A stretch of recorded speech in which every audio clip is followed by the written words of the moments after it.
Alexandria, una ciudad tranquila en Virginia, está a menos de 10 kilómetros de Washington, capital de Estados Unidos. La mayoría de sus habitantes trabajan en grandes empresas o centros de poder del país, en una rutina común, predecible y segura. Sin embargo, en 2013 y 2014 ocurrieron brutales ataques en casas de algunas personas. Personas, siempre a la hora del almuerzo, repetían un crimen ocurrido en 2003 hace 10 años. Personas estaban siendo ejecutadas en la puerta de sus casas, escuchaban a alguien tocar el timbre, abrían la puerta y eran recibidas con disparos. La tranquilidad en la ciudad dio lugar al miedo. ¿Quién fue responsable de estos crímenes y por qué eligió a esas personas? Hoy conocerán el caso del asesino serial de Alejandría.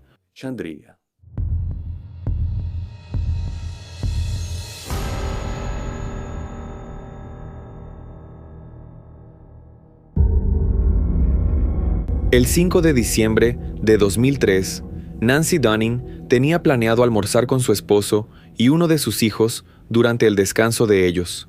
Sin embargo, ella no apareció. Después de intentar llamarla varias veces a su celular y también a la línea fija de la casa sin obtener respuesta, ambos fueron a la casa para verificar si todo estaba bien. Al llegar al lugar, se encontraron con la puerta abierta y Nancy, sin vida, en el suelo de la sala, alcanzada por 3 disparos. Nancy nació en 1947, tenía 56 años, estaba casada. Era madre de 2 hijos, corredora de bienes raíces y columnista del Alexandria Gazette-Packet. Le gustaba organizar eventos comunitarios, como festivales de arte, y escribir sobre el apoyo a tiendas locales. Una mujer con una excelente reputación y querida por todos. A Nancy algunos la llamaban la reina de Del Rey, el barrio de Alexandria, Virginia, donde vivía en Estados Unidos. Pero entonces, ¿por qué una mujer tan querida como ella habría sido ejecutada con 3 disparos dentro de su propia casa? La escena del crimen no tenía ninguna señal de invasión o robo, el cuerpo no había sido movido, ni nada dentro de la casa, la persona simplemente tocó el timbre. Nancy abrió la puerta, él le disparó y se fue. El esposo de Nancy, James Dunning, era sheriff local, y ese cargo pronto levantó sospechas de conexión, por varios motivos. Venganza de alguien arrestado por su equipo, o incluso motivación política, ya que el cargo de sheriff en ese condado era por voto popular. James ya había recibido amenazas. Meses antes, recibió una carta que amenazaba a él y a su familia. Debido a un prisionero llamado Chris Rock, este hombre no estuvo satisfecho con el trato del equipo durante su encarcelamiento. La carta estaba bajo investigación, y el hombre en cuestión llevaba más de 1 año en prisión. Aunque la amenaza era sospechosa, no pudo haber sido él quien hizo eso, pero sí podría ser una advertencia. Estão amando dele. Sin embargo, había una persona que, aunque no estaba en el lugar del crimen cuando sucedió, no podía ser descartada como sospechoso: el propio esposo, James. En los interrogatorios, él no mostraba ningún descontento con el matrimonio, además de que aún no podía creer en todo lo que había sucedido. Aunque algunos testigos, familiares y amigos decían que su matrimonio no era tan perfecto. En realidad, los problemas que tenían eran los más comunes para una pareja que ya llevaba más de 20 años junta. Desde el incidente, James pidió permiso de su cargo. Aunque los motivos no quedaron claros, se explican como una decisión ética de no involucrarse en las investigaciones. O incluso miedo de que, si lo que le pasó a Nancy fue debido a su cargo, a su vida y a su preocupación, ellos también podrían estar en riesgo. Nas investigações, la policía obtuvo el estado de cuenta de la tarjeta de Nancy. Descubrieron que, 45 minutos antes del disparo, ella estaba en un supermercado a 2 kilómetros de su casa. A través de las cámaras de seguridad del establecimiento, notaron que, mientras hacía compras de regalos de Navidad, al salir fue seguida por un hombre. Antes, este sospechoso estaba en el supermercado solo dando vueltas, no compró nada, parecía que la estaba observando y salió solo cuando ella se fue. Esa persona podría ser la responsable. Aunque la policía difundió las imágenes, nadie fue identificado y el caso se enfrió. Pero por el hecho de ser la esposa de un oficial, nunca se cerró. 10 años después, el 11 de noviembre de 2013, y a menos de 3 kilómetros de la casa de Nancy, otra persona fue atacada y asesinada en la puerta de su casa. Ronald Franklin Kirby, un hombre de 69 años, exactamente de la misma manera y prácticamente a la misma hora, a las 11:30 de la mañana, con 3 disparos a quemarropa, sin evidencia de robo o allanamiento. Ronald nació el 7 de enero de 1944 en Australia. Lo describen como un gran padre, esposo y ser humano, siempre presente en la vida de quienes lo rodeaban. Ronald era el director del Departamento de Planificación de Transportes del Consejo de Gobiernos Metropolitanos de Washington desde 1987, es decir, llevaba más de 25 años en el cargo. Aunque ese crimen ocurrió 10 años después, tanto la población como la policía no evitaron comparar ambos eventos como similares. Y eso se hizo aún más evidente cuando salió el peritaje del análisis de las balas y se constató que eran del mismo calibre 22. El caso de Nancy, aunque nunca fue oficialmente cerrado, ese año estaba frío, pero ahora, con el fallecimiento de Ronald, ambos casos pasaron a ser investigados juntos. Ambas las víctimas eran muy populares y conocían a mucha gente, pero formaban parte de ambientes diferentes y ni siquiera se conocían.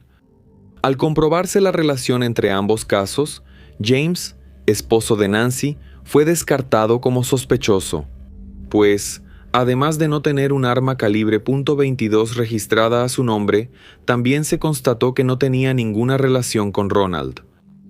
Sin embargo, creo que solo eso no podría ser fundamento para descartarlo como sospechoso del crimen. Este segundo criminal pudo, por ejemplo, copiar los actos de 2003 y aún así ser responsable de la muerte de la esposa. Pero en fin, nuevamente, la policía siguió sin pistas y lamentablemente, 3 meses después, sucedió lo inesperado. El 6 de febrero de 2014, otra persona fue atacada exactamente de la misma manera. Ruth Ann Miller Lodato fue atacada con 5 disparos de un arma calibre .22 en la puerta de su casa, a las 11:30 de la mañana. Nació el 20 de junio de 1954, tenía 59 años y era madre de 3 hijos. Maestra de música, también muy conocida en la región, descrita por muchos como una mujer amable que amaba tocar el piano y dar clases a niños. Aunque era similar a los otros 2 crímenes, este caso tenía detalles distintos. Además de haber recibido 5 disparos, y no 3, Ruth Ann no estaba sola en casa. Esa mañana, su madre y Janet Franco, cuidadora de su madre, estaban en la casa. El criminal no esperaba a esas personas, y al verse sorprendido, disparó a la cuidadora, hiriéndola en el brazo izquierdo, y huyó de inmediato. Janet no sufrió heridas graves, así que pudo describirlo con claridad. Ella indicó que el hombre era blanco, delgado, canoso, de unos 50 años, ojos negros, cabello despeinado y barba larga. La policía hizo un retrato hablado y difundió la imagen entre la población. Ninguna de las 3 víctimas tenía enemigos ni motivos claros para que esto ocurriera. Sin importar la razón, la policía sabía que buscaban a un asesino serial.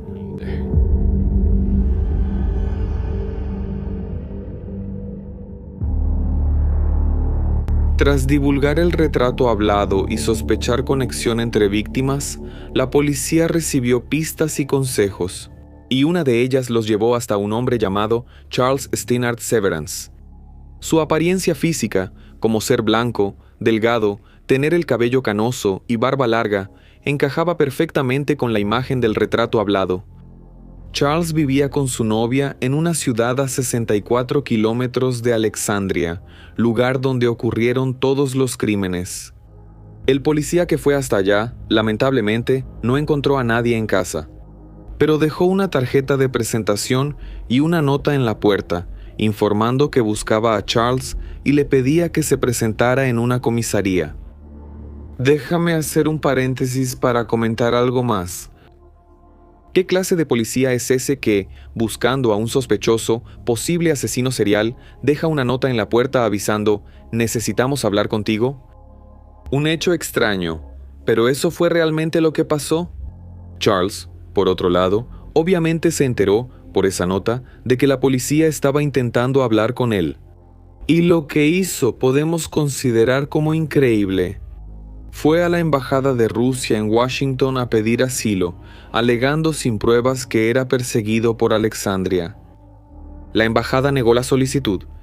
Charles, aunque dudaba de esa actitud, la embajada rusa informó lo sucedido a las autoridades locales.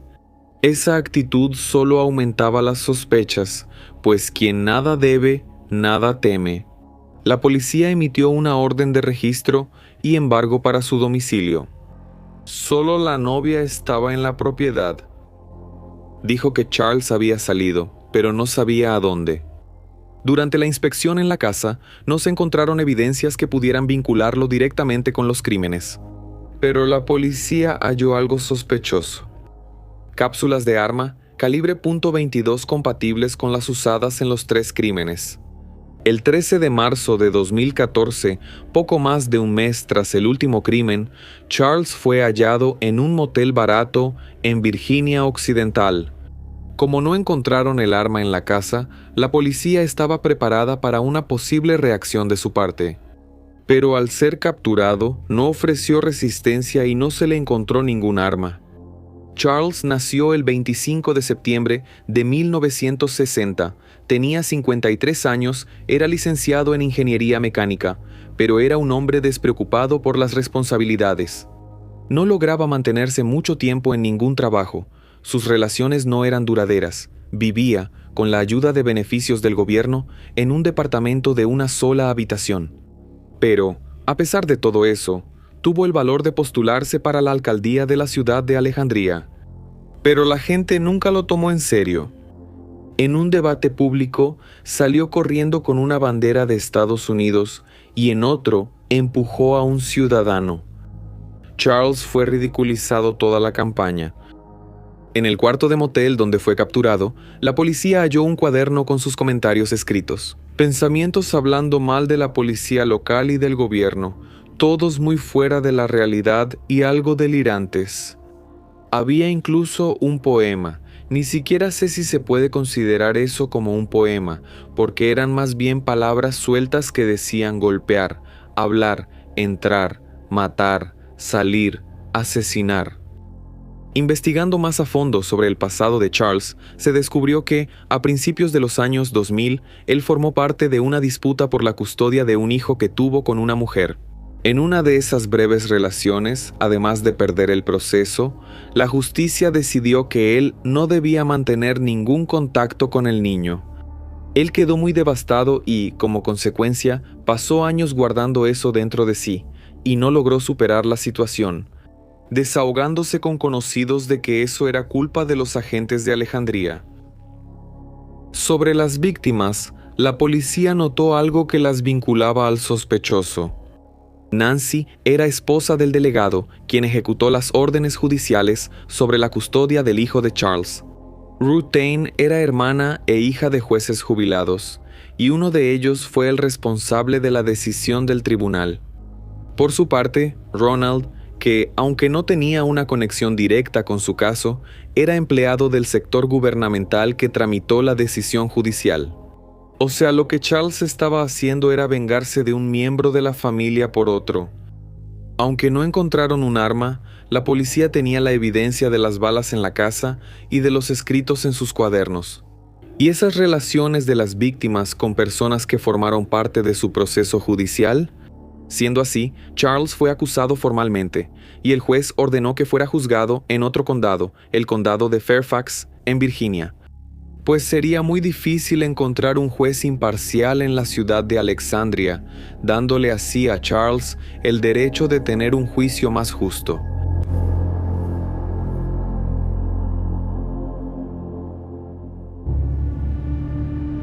El 23 de abril de 2015, poco más de un año tras la captura, en una audiencia previa al juicio, los abogados defensores buscaban que Charles fuera juzgado por el crimen de Nancy, aislado de los demás, pues eso pasó una década antes.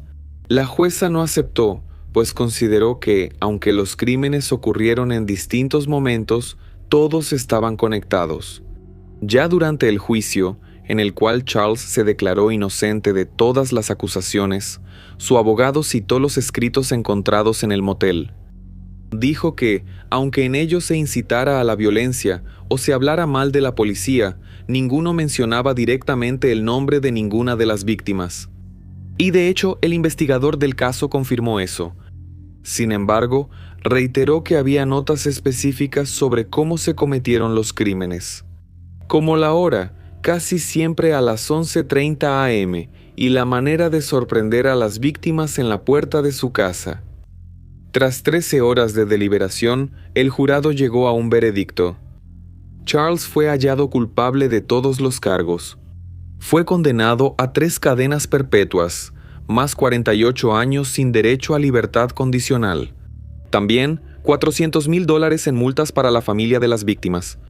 Personalmente creo que él nunca pagará, pues vivía de la ayuda del gobierno.